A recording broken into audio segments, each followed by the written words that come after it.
오늘은 예수님이 부활하신 부활절입니다. 안식일, 그러니까 토요일이지요. 안식일 전날 아침, 금요일입니다. 금요일 아침에 십자가에 못 박히신 예수님이 십자가 위에서 6시간 정도 달려있다가 죽으셨습니다. 그것을 지켜보고 있던 아리마대 동네의 요셉이라는 사람이 빌라도에게 찾아가서 십자가에서 죽은 예수님을 좀 내려달라고 합니다. 왜냐? 장례를 치르려고요. 그래서 예수님이 죽은 것을 확인하고 십자가에서 예수님을 끌어내려 아리마대 요셉에게 넘겨주었습니다. 이 요셉은 세마포로 예수님을 고이 사서 시간이 없다 보니 속히 자기 무덤에다가 예수님을 장사 지내고 그 무덤 입구를 큰 돌로 막았습니다. 우리는 매장을 합니다만 이쪽 지방 풍습은 매장이 아니고 굴이나 또 바위 속에 굴 같은 그런 곳에 주로 자기의 무덤을 만들어 놓습니다. 그런데 안식일이 지나고 토요일이 지나고 다음날 이른 새벽, 바로 오늘이지요. 오늘 이른 새벽에 날이 밝기도 전에 막달라 마리아가 죽은 예수님의 몸에다가 향품과 향유를 발라드리려고 예수님의 무덤에 그 밤중에 예수님의 무덤을 찾아갔습니다. 가보니까 무덤 입구에 있는 큰 돌이 옮겨져 있었습니다. 여러분 놀라지 않습니까? 분명히 예수님을 장사 치를 때 이 마리아도 그걸 보고 있었거든요. 그 장례를 다 치를 때까지 그 다 보고 있었는데 그 돌을 막아 놓는 것까지 다 보고 돌아왔는데 하루 지나서 가보니까 그 큰 돌이 옮겨져 있었습니다. 무덤이 열려져 있었습니다. 너무나 놀란 나머지 이 막달라 마리아가 베드로와 요한에게 그 새벽에 그 제자들이 있는 곳을 찾아갔습니다. 베드로와 요한에게 가서 이 사실을 다 알렸습니다.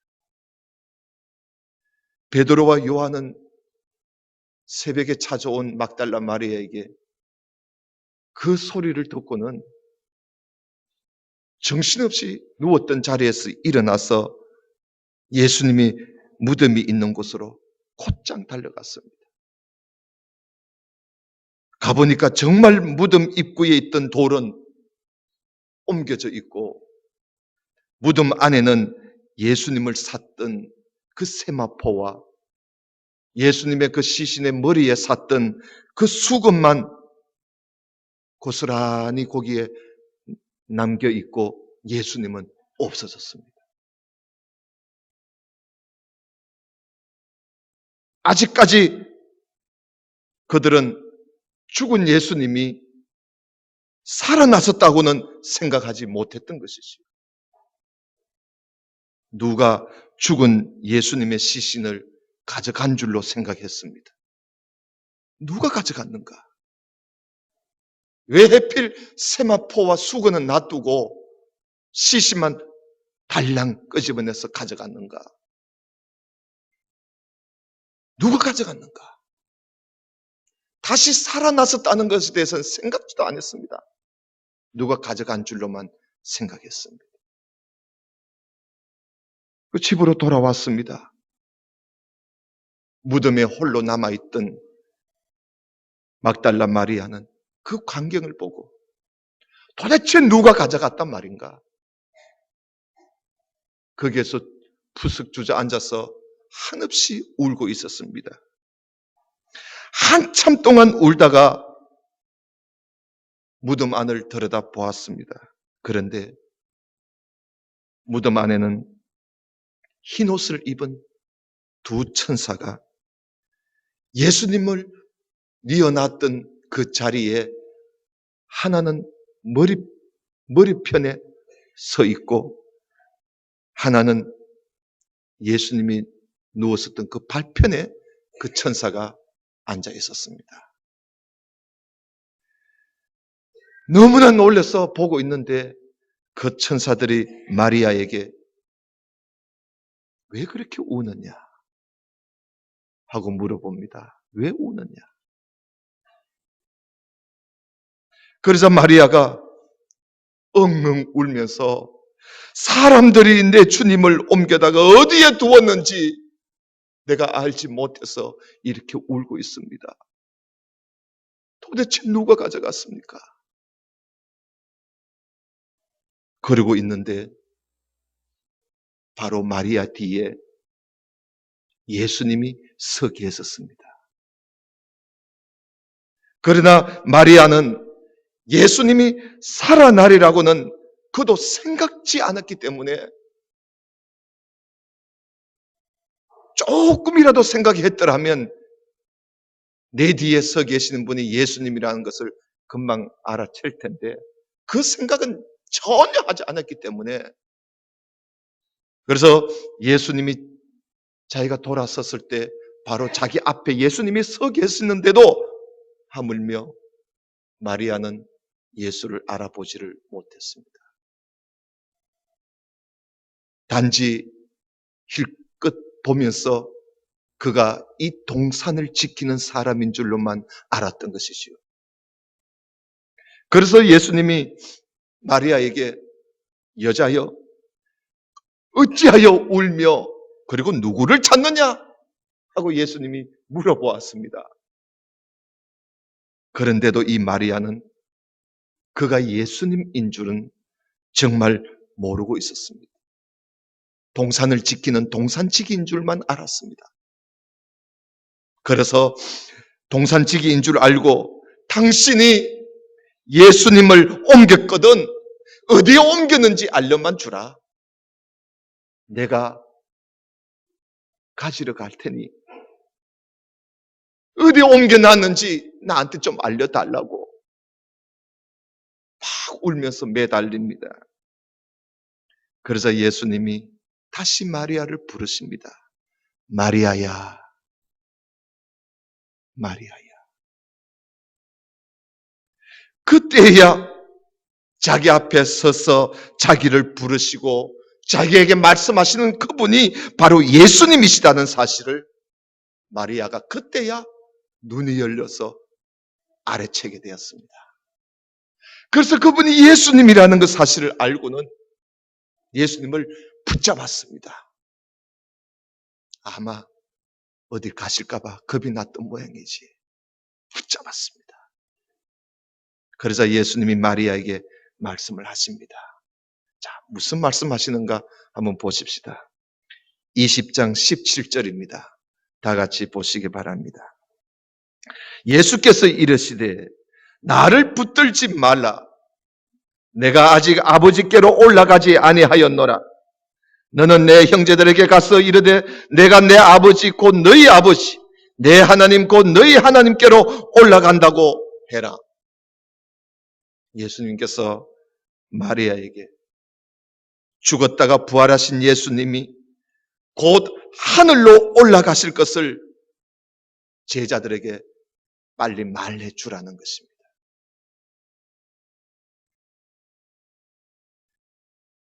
그래서 예수님의 말씀을 들은 이 막달라 마리아는 곧바로 제자들이 있는 곳으로 가서 자기가 예수님을 보았다고 그리고 또 예수님이 자기에게 이런 말씀을 하셨다고 제자들에게 다 알려주었습니다. 그러나 막달라 마리아의 말을 곧이곧대로 듣는 사람은 아무도 없었습니다. 뭘 잘못 받는갑다. 그렇게 생각을 한 것 같아요. 예수님이 없다고 울며 불며 하더니 뭐 엉뚱한 것을 보았구나. 그렇게 생각했던 모양이지요. 예수님의 제자들을 한번 보십시오. 예수님의 무덤이 있는 현장에 가서 그 입구에 막아두었던 돌이 옮겨져 있는 것을 보았고, 그리고 무덤 안에 들어가서 예수님이 없다는 것을 자기들 두 눈으로 똑똑하게 보았습니다. 그 후에 마리아가 와서 자기가 예수님을 보았다고 말을 하고 예수님이 이런 말씀을 하셨다고 알려주는데도 하물며 제자들은 죽으신 예수님이 살아나셨다는 것을 믿지를 못했습니다.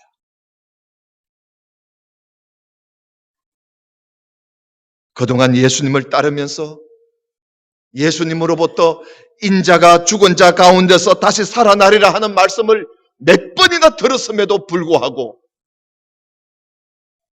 제자들은 예수님이 다시 살아나리라고는 정말 믿지를 못했습니다. 생각지도 못했던 것이지요. 여러분, 이런 제자들의 모습을 보면서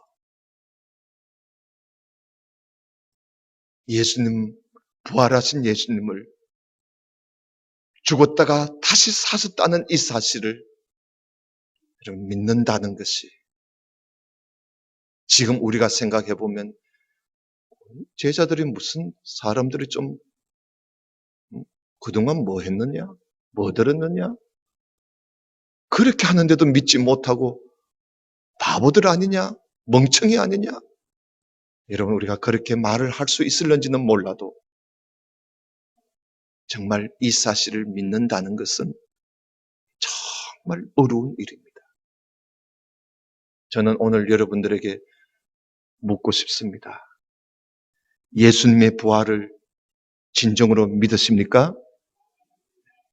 한 번 더 묻겠습니다. 십자가에서 죽어 장사 지낸 예수님이 다시 살아나셨다는 사실을 정말 믿으십니까? 여러분, 부활을 믿는 신앙은요, 참으로 보배 중에 보배입니다. 이 믿음은 현장을 가보았다고 믿어지는 게 아닙니다. 빈 무덤을 보았다고 믿어지는 게 아닙니다. 이것을 내가 믿는다는 것은 어떻게 보면 참 신기해요. 내가 어떻게 이걸 믿느냐? 내가 어떻게 이걸 내가 믿고 있느냐? 여러분, 이것만큼 신기한 게 어디 있어요? 여러분들도 저와 똑같은 생각을 할 겁니다. 내가 어떻게 해서 이걸 믿고 있느냐? 여러분, 이것이 바로 하나님의 은혜가 아닐까요? 하나님의 은혜입니다. 막달라 마리아가 예수님을 보았다고 하는데도 제자들은 그 말을 믿지를 못합니다. 부활하신 그날 저녁에 예수님께서 제자들이 있는 곳에 가셨습니다. 제자들은 유대인들이 들어와서 문을 꼭 걸어 잠그고 모여 앉아 있었습니다. 그러나 부활하신 예수님은 그들이 있는 곳에 들어가실 수가 있었습니다. 그들이 모여 있는 곳에 예수님이 들어가셔서 부활한 자기를 믿지 않는 이 제자들에게 예수님이 자기를 보여주었습니다. 내가 부활했다고 자기를 보여주었습니다. 예수님은 그들에게 십자가에 못 박혔던 그 손과 그리고 창에 찔렸던 그 옆구리를 보여주기까지 하면서 부활하신 자기를 믿을 것을 말씀하셨습니다. 그제야 제자들은요, 그걸 보고야 예수님이신 줄 알고 얼마나 기뻐하는지 모릅니다.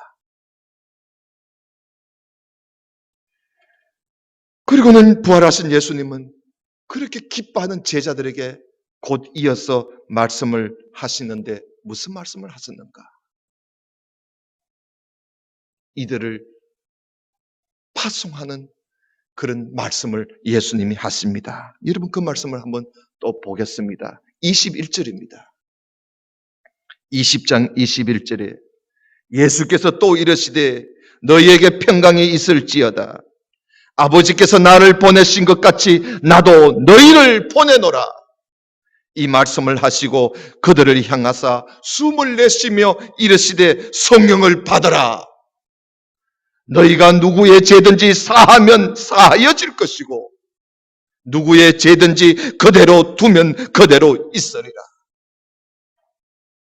예수님은 이들에게 성령을 주시기까지 하시면서 이들을 세상으로 보내십니다. 아버지께서 나를 보내신 것 같이 나도 너희를 보내노라. 이 말씀은 곧 제자들에게 너희들이 이제 나가서 아버지께서 나를 보내신 것 같이 나도 너희를 보내노니 너희들도 나와 같이 나가서 하나님 나라의 백성들을 키우는 일에 힘쓰라고 제자들을 파송하는 말씀을 하시고 있습니다. 마태복음 28장 19절 20절에는 너희는 가서 모든 민족을 제자로 삼아 아버지와 아들과 성령의 이름으로 세례를 베풀고 내가 너희에게 분부한 모든 것을 가르쳐서 지키게 하라고 말씀을 하셨고 마가복음 16장 15절 16절에는 너희는 온 천하에 다니며 만민에게 복음을 전파하라고 그리고 믿고 세례를 받는 사람은 구원을 얻을 것이지만 믿지 않는 사람은 정죄를 받으리라고 말씀하셨습니다. 누가복음 24장 45절 48절에는 제자들의 마음을 열어서 성경을 깨닫게 하시고는 너희는 이 모든 일의 증인이다 하면서 이들을 보냈었습니다. 그리고 요한복음 21장에서는 고기 잡으러 간 베드로를 찾아가서 주님께 대한 사랑을 확인하고는 내 양을 먹이라, 내 어린 양을 치라고 이들을 내보냈었습니다. 여러분, 우리는 사복음을 보면서 부활하신 예수님을 만난 제자들에게 다 무슨 말씀을 하시느냐? 가라는 겁니다. 내보내는 파송의 말씀을 하시는 것을 우리는 볼 수가 있습니다. 많은 사람들에게 이 기쁜 소식 복음을 전해서 하나님의 나라의 백성으로 키워라는 것입니다. 이것이 오늘날 교회가 해야 할 일이고 이것이 예수님의 부활을 믿고 있는 우리 모두가 힘써야 할 일이 바로 이것입니다. 모든 사람들에게 복음을 전하고 말씀을 가르쳐서 하나님 나라의 백성으로 키워가는 이것이 오늘날 부활하신 주님께서 교회에 분부하신 명령입니다. 하나님 나라의 말씀을 전하고 가르치고 배우도록 해라. 이것이 부활하신 예수님이 부탁하신 가장 큰 핵심이요 가장 중요한 명령입니다. 이것은 하나님께서 우리에게 주신 대사명이요 교회를 향하신 대명령이지요. 명령에는 순종만 있을 뿐입니다. 오늘 23절에 보면 너희가 누구의 죄든지 사하면 사하여질 것이지만 너희가 누구의 죄든지 그대로 두면 그대로 있을 것이다. 너희들이 순종해서 이 일을 하면 열매를 얻을 것이고 이 일을 하지 않으면 순종치 않으면 그대로 정죄 가운데 빠지고 말 것이다. 이런 말씀을 볼 때 오늘 우리 교회에, 오늘 우리에게 주신 사명이 얼마나 중대한 사명인가. 우리가 말씀을 보면 우리가 능히 알 수가 있습니다. 끝으로 몇 구절을 더 살펴보고 오늘 말씀을 맺고자 합니다. 예수님께서 제자들이 모여 있는 곳에 오셔서 못 박힌 손과 창 찔린 옆구리를 보여주시면서 말씀하실 때 그 자리에 함께 하지 않았던 제자가 한 사람 있었습니다. 바로 디두모라는 뜻은 상둥이란 뜻입니다. 아마 도마가 상둥이였는가 봐요. 상둥이라고 흔히 부르는 이 도마가 그 자리에 없었습니다. 나중에 와서 이 도마가 와서 오니까 다른 제자들이 우리가 예수님을 보았다. 우리가 예수님을 보았어. 하고 말을 하니까 그는 믿지 못하겠다고 고개를 절레절레 흔듭니다. 믿어지지가 않는다는 것입니다. 자기의 동료들이 보았다고 하는데도 못 믿겠다는 거예요. 그러면서 하는 말이 못자국이 있는 그 손, 네 한번 손 넣어봤어? 창 찔린 그 옆구리에 너 손을 한번 넣어봤니? 넣어보지도 않고 어떻게 그걸 믿어? 못자국 있는 그 손에 손을 넣어봐야 돼. 창 찔린 옆구리에 그 손을 한번 넣어봐야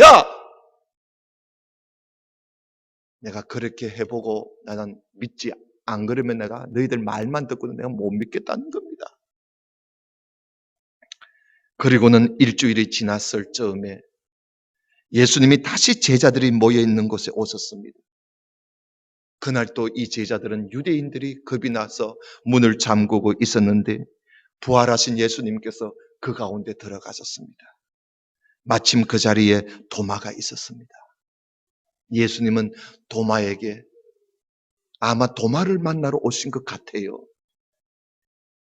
그래서 도마에게 말씀하십니다. 여러분 27절을 보십시오. 도마에게 이르시되 그래 네 손가락을 이리 내밀어서 내 손을 보고 네 손을 내밀어 내 옆구리에 넣어보아라. 손을 한번 찔러보아라는 겁니다. 그리하여 믿음 없는 자가 되지 말고 믿는 자가 되라. 예수님은 도마가 이렇게 했으라도 손을 찔러보고라 했으라도 제발 믿는 자가 되기를 바라시는 주님을 우리는 볼 수가 있습니다. 여러분 도마가 찔러보았을까요? 손을 넣어보았을까요? 예수님께서 이렇게까지 말씀하시는데 도마는 예수님이 내미시는 그 못자국 손과 창자국 옆구리만 보고서도 예수님이 살아나셨다는 것을 충분히 믿을 수가 있었던 것입니다. 찔러보지 않고도 충분히 믿을 수가 있었던 것입니다. 그래서 그는 어느 제자도 그 누구도 고백하지 못한 고백을 그는 합니다. 따라합시다. 나의 주님이시여 나의 하나님이시니이다. 베드로, 이 도마가 그런 고백을 합니다. 이 도마의 신앙 고백은 요한복음에서 아주 중요한 고백입니다. 요한복음을 읽어보시면 예수님께서 가나의 혼인잔치에서 예수님은 첫 기적을 일으켰습니다. 그리고는 십자가에 죽으시기 전까지 예수님은 많은 사람들에게 많은 이적과 많은 기적을 예수님은 행하셨습니다. 그러나 예수님의 그 기적을 맛보고도 어느 누구 한 사람도 예수님을 보고 나의 주님이시여 나의 하나님이시여 라고 고백하는 사람은 한 사람도 없었습니다. 이제 십자가에서 죽었었다가 사흘 만에 부활하신 예수님을 만져보고야 믿겠다는 이 도마의 입에서 그는 예수님을 만나보고는 이와 같은 고백이 그의 입에서 터져 나오게 되었던 것이지요. 사실 요한복음은 이 도마의 고백으로 요한복음은 결론을 맺습니다. 그래서 그 다음 절에 보면은 30절, 31절에 보면 요한복음의 결론을 이야기합니다. 한번 보십시다. 예수께서 제자들 앞에서 이 책에 기록되지 아니한 다른 표적도 많이 행하셨으나 오직 이것을 기록함은 너희로 예수께서 하나님의 아들 그리스도이심을 믿게 하려 함이요 또 너희로 믿고 그 이름을 힘입어 생명을 얻게 하려 함이니라 하면서 요한복음을 기록한 목적을, 도마의 고백이 나오고 난 이후에 요한복음을 기록한 목적을 기록하고 있는 것입니다.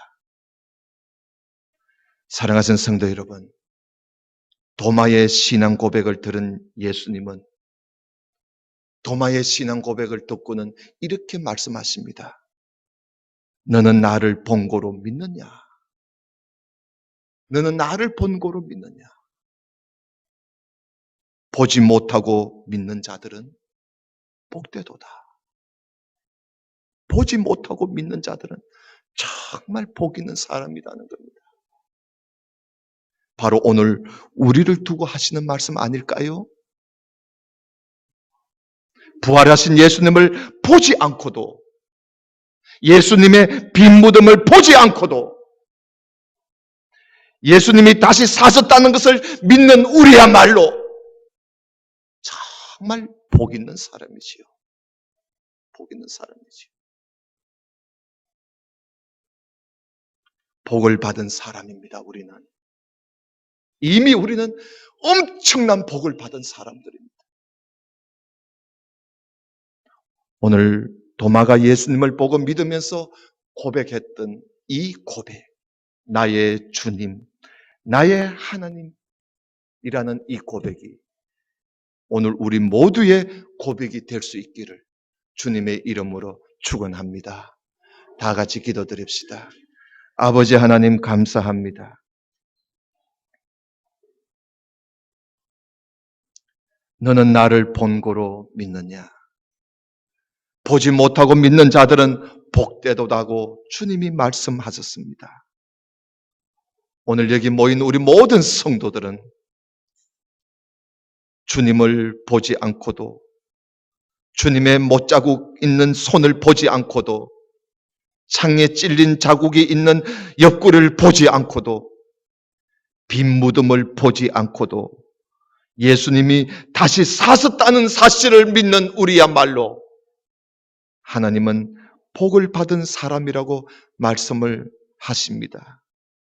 아버지 하나님, 이미 우리에게 이러한 크신 복을 주신 하나님, 우리는 이 복을 우리만 누리고 살 것이 아니라 오늘 우리는 온 민족들에게, 모든 사람들에게 이 부활의 소식을 전하여 우리와 함께 하나님 나라의 복된 백성으로 살아가는 우리 모두가 될 수 있도록 은혜를 베풀어 주시옵소서.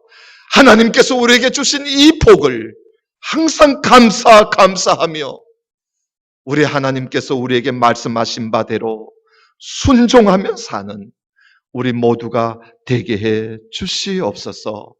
예수님 이름으로 기도드리옵나이다. 아멘.